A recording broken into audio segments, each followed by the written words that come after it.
Okay. सो हमने last class में देखा root bridge election. Okay. Root bridge election. Okay. So root bridge election में हमने क्या देखा था कि फर्स्ट पैरामीटर थी हमारी lowest priority. Okay. Lowest priority and second was lowest MAC address. Right. Lowest MAC address that is means अगर priority equal हो जाती है तो आपको सेकेंडरी ऑप्शन चूज करना है लोवेस्ट मैक एड्रेस का। सो सबसे पहले हम इन दोनों स्विचेस के बीच में चेक करते हैं कि कौन सा वाला रूट ब्रिज होगा। तो कैसे चेक करना है, सबसे पहले इनकी ब्रिज आईडी कैलकुलेट करते हैं। Okay. Enable show spanning tree. तो मैंने देखा कि इस स्विच की जो ब्रिज आईडी है वो है 32768 प्लस 32768 32768 एंड मैक एड्रेस इसका है 0006 एंड सो ऑन। सो मैं यहाँ पर इसको कॉपी पेस्ट कर देता हूँ 0006 and so on. Okay. So this is the priority and base MAC address. अभी हम चलते हैं स्विच नंबर 2 पर। इस स्विच पर भी एक बार कैलकुलेट कर लेते हैं दोनों की दोनों चीजें। Enable show spanning tree. तो इसकी अगर हम ब्रिज आईडी देखते हैं तो ब्रिज आईडी में हमारा जो मैक एड्रेस है वो है 000B and so on. Okay. तो 32768 मेरी प्रायोरिटी नंबर हो गया and this one is base MAC address.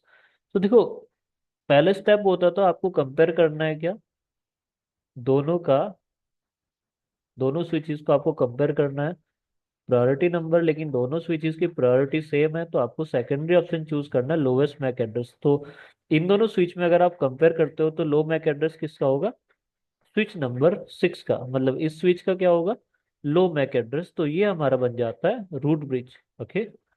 Root bridge.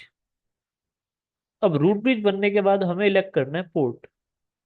क्योंकि होता क्या है कि आपको क्या प्रिवेंट करना है, बेसिकली लूप प्रिवेंट करना है। लूप जो बन जाता है ब्रॉडकास्ट स्टॉर्म फॉरवर्ड होता है उसको आपको प्रिवेंट करना है। तो इसके लिए क्या होता है, एक पोर्ट आपका ब्लॉक पोर्ट बन जाता है। क्या हो जाता है, ब्लॉक पोर्ट बन जाता है। एक आपका रूट पोर्ट बन जाता है और कुछ पोर्ट आपके बन जाता है डेजिग्नेटेड पोर्ट।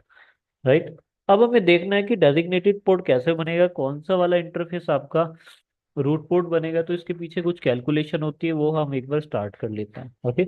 सो डियर, अगर हमें करनी है कैलकुलेशन किसके लिए, रूट पोर्ट के लिए, ब्रिज आईडी हमें कैलकुल रूट पोर्ट के लिए, डेजिग्नेटेड पोर्ट के लिए, और कौन सा वाला इंटरफेस डाउन होगा उसके कुछ रूल्स एंड रेगुलेशन है। तो सबसे पहले आपको क्या चेक करना होता है, सबसे पहले आपको चेक करना होता है रूट ब्रिज आईडी।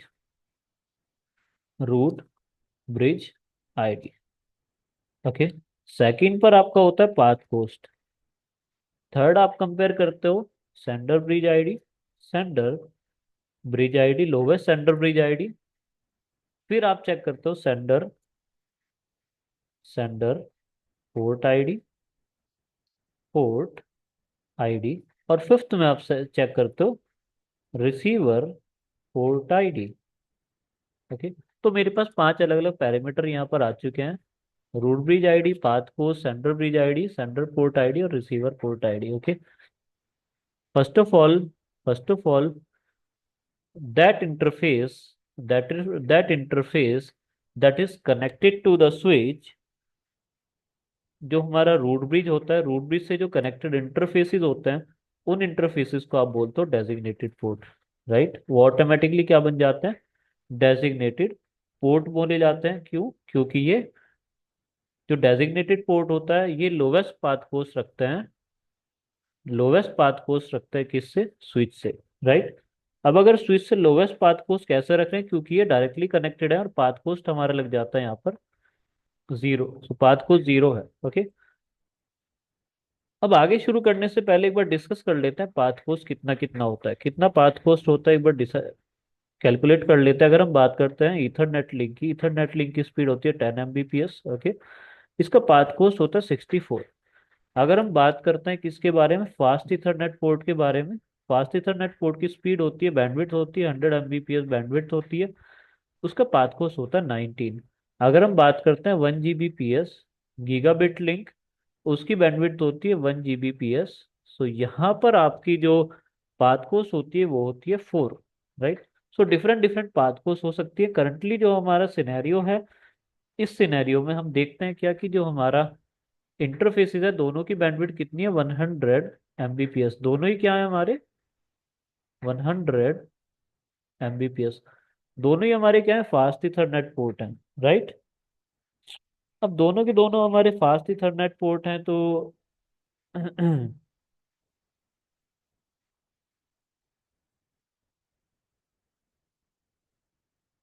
अब दोनों के दोनों क्या हैं, दोनों के दोनों हमारे क्या बनते हैं, 100 Mbps की तो पाथ कोस्ट हमारी सेम होगी, 1919 एक बार यहाँ पर मेंशन कर लेते हैं, ओके।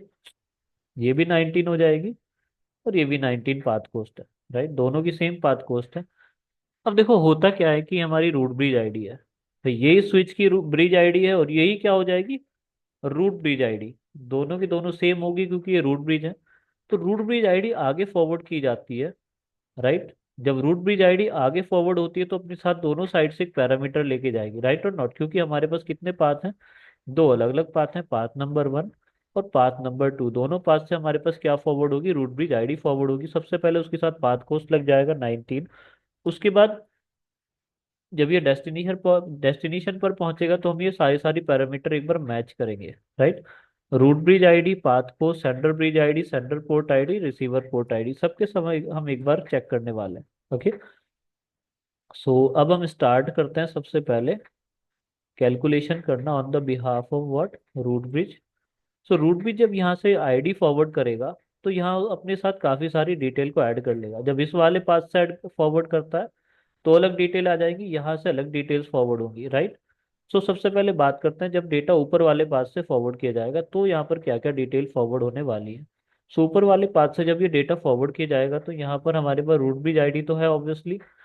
अब हमारे पास यहाँ पर सबसे पहले ऐड होगा पाथ कोस्ट। कितना पाथ कोस्ट ऐड होगा, 19। यहाँ पर मैं लिख लेता हूँ, पाथ कोस्ट हमारा हो गया 19, राइट। सो पाथ कोस्ट यहाँ से 19 हो गया। सेम डिटेल कहाँ से फॉरवर्ड होगी, नीचे वाले पाथ से, राइट और नॉट, क्योंकि ये भी क्या फॉरवर्ड करेगा, ब्रिज आईडी फॉरवर्ड करेगा। तो पाथ कोस्ट हमारा 19 लग गया। अब ऊपर वाले पाथ में हमने देखा पाथ कोस्ट 19 है, नीचे वाले में भी पाथ कोस्ट 19 है। फिर हमें चेक करना है थर्ड पैरामीटर। फर्स्ट पैरामीटर हमने चेक किया, रूट ब्रिज आईडी दोनों की तरफ से सेम है, पाथ कोस्ट भी दोनों साइड से सेम है। फिर हम चेक करते हैं centre bridge ID. Centre bridge ID क्या होती है, सेम है दोनों की, क्योंकि रूट ब्रिज आईडी क्या है हमारी, centre bridge ID. Centre bridge ID भी दोनों की सेम ही है क्योंकि दोनों सेम ही स्विच से डेटा फॉरवर्ड हो रहा है। तो सेंटर ब्रिज आईडी में हमारा क्या बन जाएगा, रूट रूट ब्रिज आईडी बन जाएगी। उसके बाद हम चेक करते हैं सेंटर पोर्ट नंबर। अब यहाँ से थोड़ा कुछ सिनेरियो चेंज हो सकता है, क्योंकि अगर हम सेंटर पोर्ट नंबर की बात करते हैं तो फर्स्ट वाले पोर्ट का जो नंबर है वो है हमारा FA0/1, राइट। और नीचे वाले पोर्ट का जो पोर्ट नंबर है वो है FA0/2, जिसको हम कैसे लिखते हैं, 128.01.1, सॉरी 128.1। और नीचे वाले का पोर्ट नंबर बन जाएगा 128.2।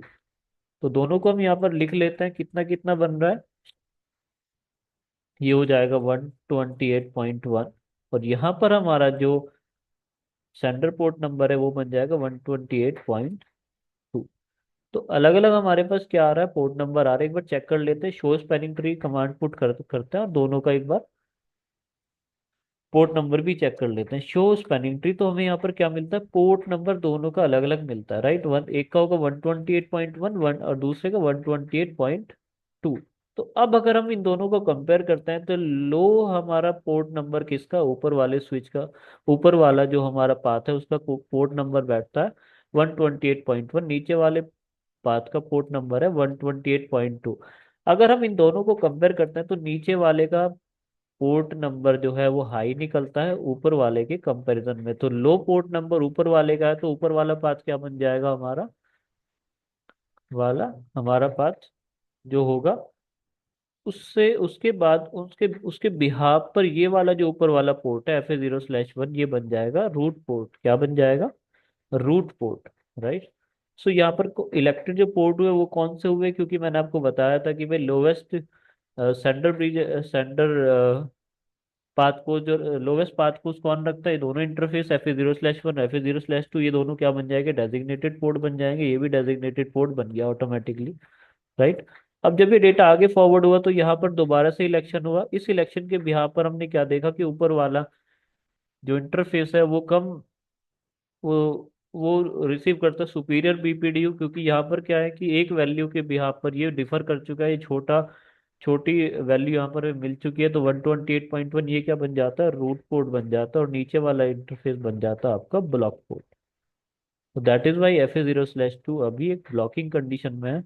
एक बार मैं फिर से चेक करता हूँ, तो ये किस कंडीशन में, अल्टरनेट पोर्ट या फिर ब्लॉकिंग मोड में, अल्टरनेट पोर्ट की कंडीशन में। तो मैं यहाँ पे लिख देता हूँ अल्टरनेट और ब्लॉक। ओके। तो ऐसे क्या होता है, इलेक्शन किया जाता है पोर्ट का, इन 5 पॉइंट्स के बिहाफ पर इलेक्शन किया जाता है। So that is all for today, and have a nice day. Please subscribe the channel. I will forward more videos just like